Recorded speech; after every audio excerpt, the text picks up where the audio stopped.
whole idea about the falafel is introducing the Palestinian taste, the Palestinian flavor. I don't know how to describe it. It's just like it's a home thing, you know?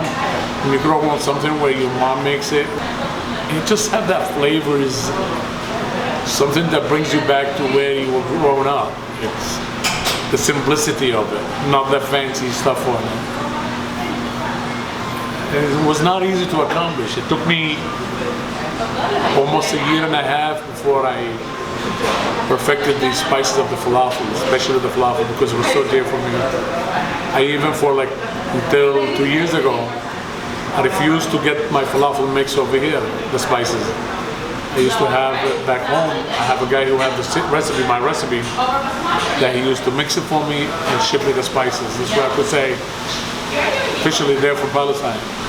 At one point I was driving a taxi and there was certain spots in the city. There was like Syrian owners that they have the falafel and the shawarma close to where we grew up with in Palestine. So, but that was in the 80s. In the 90s, these places disappeared because the village boomed and they couldn't afford the rent. And I always wanted to do something, you know what I mean? I wanted to eat the falafel the way I grew up with it in shawarma. I want something that I did grow up with it in Ramallah. And in Ramallah, we did the falafel in the oval shape. Everywhere you go see the falafel is like balls. And that's not what it is. The falafel is that oval shape, had that crisp on the outside.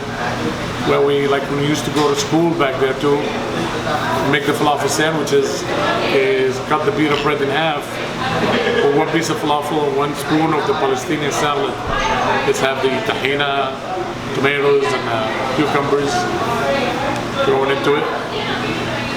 Even the shawarma is that little meat and that pickles, onions, and that sauce on it.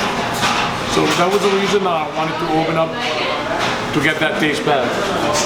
I opened up after the 9/11. That was the hardest part because you get the people passing by you and you say you're terrorist.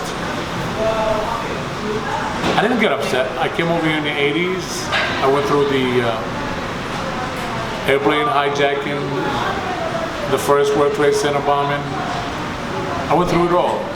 So I was a little bit stronger. I figured instead of getting upset, I start filling up a basket of falafel. And when people pass by, come on, try falafel.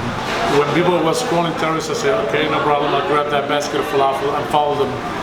People used to refuse the first time, second time, third time. I said, what the heck? When they passed by, wow, that falafel was great. And little by little, you know what I mean? Until they start feeling much more comfortable. Remember, food is always bring people together, you know? Even the most enemies in the world, the food always does not discriminate. I mean, as a Palestinian, you get an Israeli will eat a Palestinian food, and a Palestinian will eat an Israeli food. Beside the point that we probably could be half enemies or friends, you just describe it to me as a Palestinian and Israeli. But food gets us together. We sit on tables together, but politics spread us out. But food gets us together. And I always believe food always put people together, get love together, get all these things together.